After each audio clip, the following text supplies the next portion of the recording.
রহমানির রহিম রব্বি জিদনি ইলমা রব্বি ইশরাহ লি সাদরি ওয়াইসির লি আমরি ওয়াহলুল উকদাতাম মিন লিসানি ইয়াফকাহু কওলি রব্বি ইয়াসসির ওয়ালা তুয়াসসির ওয়াতাম্মিম আলাইনা বিল খাইর। ইকফা অর্থ কি বলো? নাকের ভিতরে গুন্না করে পড়া। ইকফার হরফ কয়টি? 15টি। শোনাও কি কি? তা সা জিম দাল জাল জা সিন শিন সদ ত জ ফা কফ কাফ। কখন নাকের ভিতরে গুণনা করতে হবে?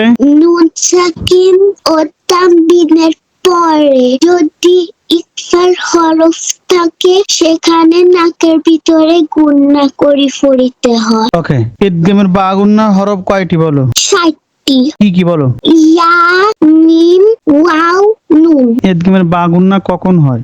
নুন সাকিন ও তানবিনের পরে যদি বার গুন্নার হরফ থাকে সেখানে গুন্না করে পড়িতে হয়। ইদগামের বা গুণনার হরফের উপরে কি থাকা লাগবে?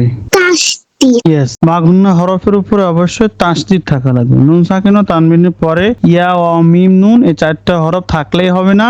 এই চারটা হরফের উপরে তাসদিদ থাকলে সেখানে গুণনার সাথে মিলায়ে পড়তে হবে। পড়া শুরু করো এখান থেকে এবার। আলিফ ইয়া জবর আল ইয়া জবর ইয়াদ র জের লি বা জবর বা। সবগুলোর সাথে বলো কি হবে? আই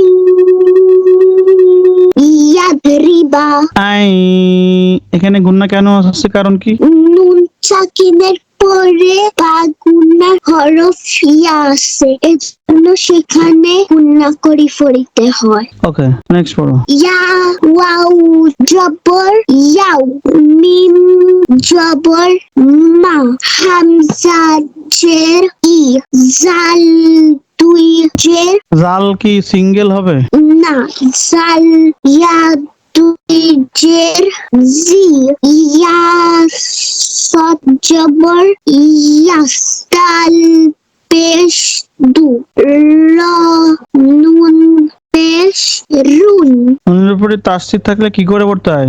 গুন্না করে পড়িতে হয়। তুমি এখানে গুণনা করছো? না। গুণনা করো। রুন নুন সিন জবর নাস। না, এখানে কি তাড়াতাড়ি পড়তে হবে? না, কি করে পড়তে হবে? টান দিয়ে। কয় আলিফ টান হবে এখানে? 3 আলিফ। ইয়াও মা ইজি ইয়াসু রুন না ইয়াস